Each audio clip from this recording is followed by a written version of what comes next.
Tu sais, le plus grand ennemi de tes finances, c'est pas ton salaire, c'est ta tête. Il y a des pensées limitantes qui nous empêchent d'aller plus loin dans nos finances. Il y a des pensées limitantes qui nous empêchent en fait d'avoir beaucoup d'argent. Souvent, on nous a appris que avoir beaucoup d'argent, c'est pas bien. Avoir beaucoup d'argent, ça rend prétentieux, ça rend arrogant. On a tellement grandi avec ça et on a tellement vu des gens qui géraient mal leur argent, qui pensaient qu'à cause de leur argent, ils étaient au-dessus de tout le monde. On a une mauvaise vision de la richesse en fait. Beaucoup de gens pensent que leur galère financière, que leur manque d'argent vient du fait qu'ils ne gagnent pas assez. Ça peut être vrai, c'est vrai, mais souvent c'est pas le cas. Souvent ça se passe ici. Oui, tout se passe ici. Parfois on se sent coupable d'avoir de l'argent alors que d'autres personnes n'en ont pas.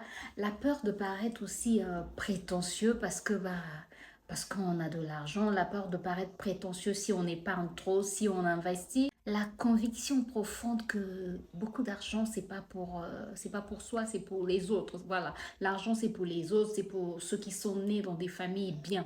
Mais détrompe-toi, hein, détrompe-toi. Et souvent, mais très souvent, ces pensées viennent de très loin. Ça vient souvent de l'enfance, de tout ce qu'on t'a dit, de tout ce qu'on t'a montré en fait sur l'argent.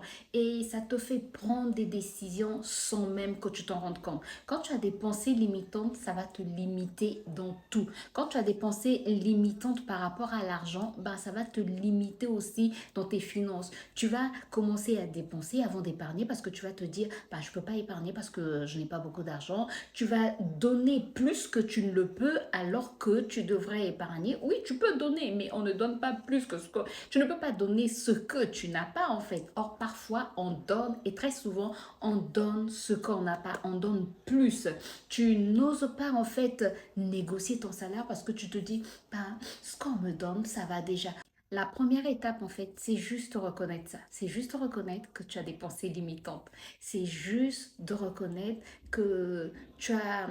Ton mindset a été nourri par ce genre de pensée et c'est juste ça, en fait. Pas de jugement, pas de culpabilité, juste reconnaître. Et j'aimerais te donner un exercice. Pose-toi cette question ce soir avant de dormir.